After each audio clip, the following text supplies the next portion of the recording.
So over the last couple of videos, I've shown you how FIFA make $8.9 billion.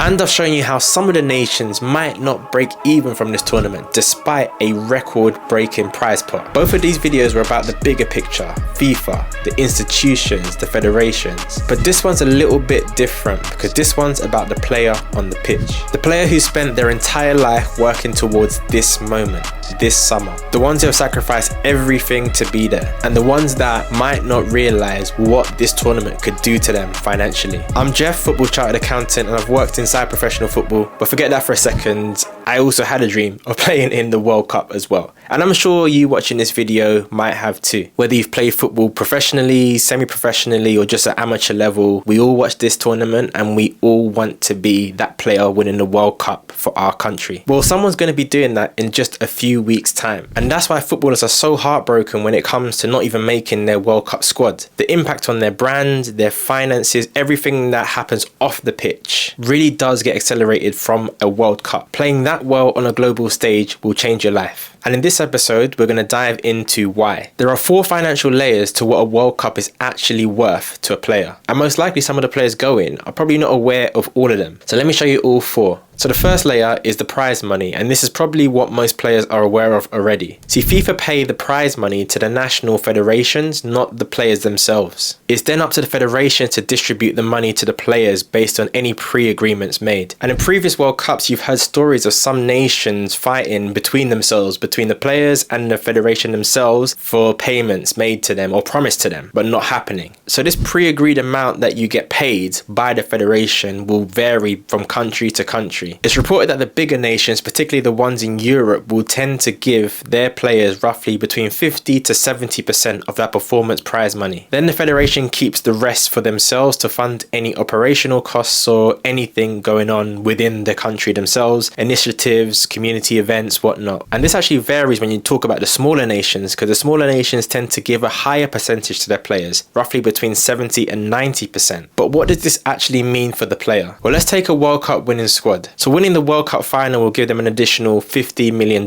A major European federation will say take 35% of that. That will then leave $32.5 million for the players. And if that's divided amongst a 26-man squad evenly, then that's going to be roughly $1.25 million for each player before tax. But where it really gets impactful for a player isn't just the prize money, but it's what happens outside of the prize money. Layer 2 is image rights, and this is what can actually change careers. Right, so a lot of us football fans know about player wages already. We know about the weekly numbers, the contract, but what some fans probably don't know a lot about are image rights. Here's how it works. So a player's image, which could be their name, their face, their likeliness, is a commercial asset, and that's totally separate from their football contract. And this is typically held separately from the football club. So this is going to be held under a company that the player owns, a limited company. And so when a player goes into a brand deal and gets paid by that brand, they pay the separate limited company. So I think Adidas, Nike, Pepsi, all of these brands that the footballers work with, those brands will be paying the footballer's company rather than the club that they play for. Now think of what a World Cup does or what it could do to a player's image. For a full tournament, you'll have eyes on you, eyes that already know who you are and eyes that are seeing you for the first time. And a player who enters a tournament with say a £3 to £4 million